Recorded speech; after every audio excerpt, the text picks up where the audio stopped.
جب آگے گئے ہال میں تو دیکھے ایک پروفیسر بھی کھڑا ہے. اس نے جائزہ لیا کہ کام کیسا چل رہا ہے. سال ہر سال کی ہماری دن رات کی محنتیں لگی ہے اس میں. تو ایک اور شخص وولف نام کا وہ کہتا ہے پروفیسر اطمینان رکھو، لاسٹ اسٹیج پہ ہم ہیں. اب ہماری امید بڑھ آئے گی، ہماری خواہش پوری ہوگی اور ہمارے خواب کی تعبیر ہمارے آنکھوں کے سامنے آنے میں دیر نہیں ہے.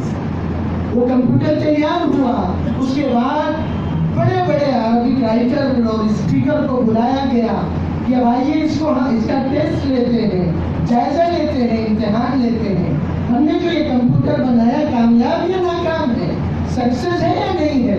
کیسے لیں گے کہ آپ کوئی سینٹینس دیں، کوئی عبارت دیں، کوئی جملہ دیں، ٹائپ کریں، اس کے بعد اسکرین پہ آئے گا اور ہم کچھ کیز دبائیں گے. فیصلہ یہ کمپیوٹر کرے گا اس میں کتنی مسٹیک ہے اور یہ کتنا صحیح ہے.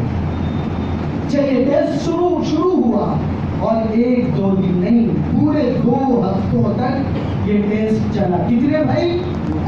2 ہفتوں تک. سب کی عقلیں حیران ہیں کہ گرامر کی روح سے جتنی غلطیاں سب کمپیوٹر بتاتا ہے اور کون سا کریکٹ ورڈ اور خوبصورت لفظ آنا چاہیے وہ یہ کمپیوٹر بتاتا ہے. گویا کہ بڑے بڑے عربی جاننے والے اب اس کے سامنے ڈھیلا چھوڑیں گے اور بیکار ہو جائیں گے. آخری دن سناٹا ہال پہ چھایا ہے. پروفیسر آ کے کہتا ہے آج لاسٹ ٹیسٹ ہے اس کمپیوٹر. سب نے کہا واہ یار، پتہ نہیں کون سا 15 دنوں تک تو ہم اس کا کارنامہ اور معجزہ اور اس کا ہم جادو دیکھ رہے ہیں، آج کون سا ٹیسٹ. اس نے ہارڈ ڈسک نکالا اور اعلان کیا اس میں ہم نے پورا قرآن ٹائپ کرایا. کیا چیز؟ پورا قرآن کریم ٹائپ کرایا ہے. اب ہم اسے کمپیوٹر میں ڈالیں گے اور اس کے بعد کمپیوٹر کی عدالت میں یہ فیصلہ ہوگا اس قرآن میں کتنی غلطیاں ہیں اور کتنی نہیں ہیں. غیرت مند مسلمانوں کی آواز بلند ہو گئی اور مردود ناپاک ارادے والے، تجھے نہیں پتا یہ کلام ربانی ہے، خدا کا کلام ہے، اس میں کوئی خطا، کوئی کمی، کوئی نقص، کوئی ویکنس، کوئی ویک پوائنٹ نہیں ہے. پھر بھی وہ اس نے سمجھایا بھائیو تھوڑا عقل کا تو استعمال کرو. 15 دن سے ہم ٹیسٹ لے رہے ہیں. اس کمپیوٹر نے انصاف کیا. اگر تمہارا دعویٰ سچا ہے تو آج آزما لینے میں برائی کیا ہے. ہم نے اس میں قرآن بالکل صحیح لکھوایا. پہلے آپ لوگ وہ ٹیسٹ کریں قرآن صحیح لکھا یا غلط، اس کے بعد پھر کمپیوٹر کا فیصلہ لیں گے. لوگوں نے کچھ آوازیں ہاں ٹھیک ہے دیکھ لیتے ہیں، مان لیتے ہیں، کیا حرج ہے. علی عبداللہ صاحب نے کہا ہاں آج تیری ناپاک ارادے کھل کے میرے سامنے آ گئے. ٹھیک ہے آج ہمیں بھی اپنے رب کے اس چارے کی حقانیت کو اپنی آنکھوں سے جانچنے اور دیکھنے کا وقت آ پڑا. اللہ نے کہا انا نحن نزلنا الذکر وانا لہ لحافظون. ہم بھی دیکھتے ہیں. وہ چیز ڈالی گئی اور اس کے بعد اس نے کچھ چیز دبایا. اب جو باکس بنے ہوئے تھے کہ نمبر آف مسٹیک، عدد الاغلاط، غلطیوں کی تعداد، سب کی نگاہیں وہاں جم گئی.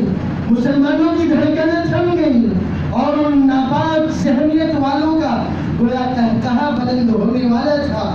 لیکن حیرت کا مقام تھا ان تمام باکس میں ایک ہی نمبر 000، 000، کوئی غلطی نہیں، کوئی غلطی نہیں، کوئی غلطی نہیں. وہ جو پروفیسر تھا وہ چکرا کے گر پڑا اور ایسا اٹیک آیا کہ وہی جہنم رسید ہو گیا. جی آپ کو حیرت ہوتی ہے.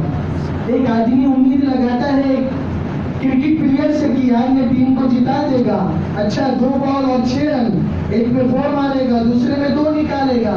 لیکن جہاں بولڈ ہوتا ہے تو کتنوں کی لائف کی وکٹ گر جاتی ہے. پیپر میں آتا ہے نا کہ صاحب چل بس ہے، ان کے پویلین لوٹنے سے پہلے یہی بیک ٹو پویلین ہو گئے. تو وہ تو اس کی کتنی بڑی بڑی تمنائیں اور آرزویں اور محنت اور کوشش اور کتنا اس نے اپنے آپ کو کھپایا تھا کہ جب ان کا ایک مشن تھا. اس وولف نے کہا حیرت کا مقام ہے آج کیا ہو گیا.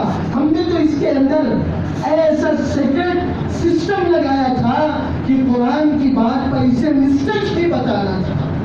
لیکن اللہ نے جو کہا ذالک الکتاب لا ریب فیہ، اس کتاب میں کوئی شبہ نہیں، کوئی شک نہیں، یہ کتاب حق ہے اور سچ ہے۔ اسی حقانیت کو سمجھانے کے لیے اللہ نے میرے بھائیوں ان معصوموں کا انتخاب فرمایا ہے۔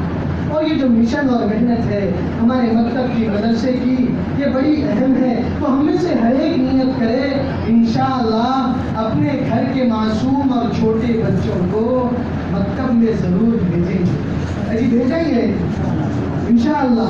اور جب وہ بڑے ہو جائیں گے تو پھر انہیں حفظ قرآن کرنے کے لیے مدرسے میں بھیجیں گے۔ اور میرے بھائیوں اپنی زندگی سدھر اور سنور جائے، اس کے لیے بہت ضروری ہے دعوت کی محنت کا اپنے آپ کو حصہ بنائیں گے۔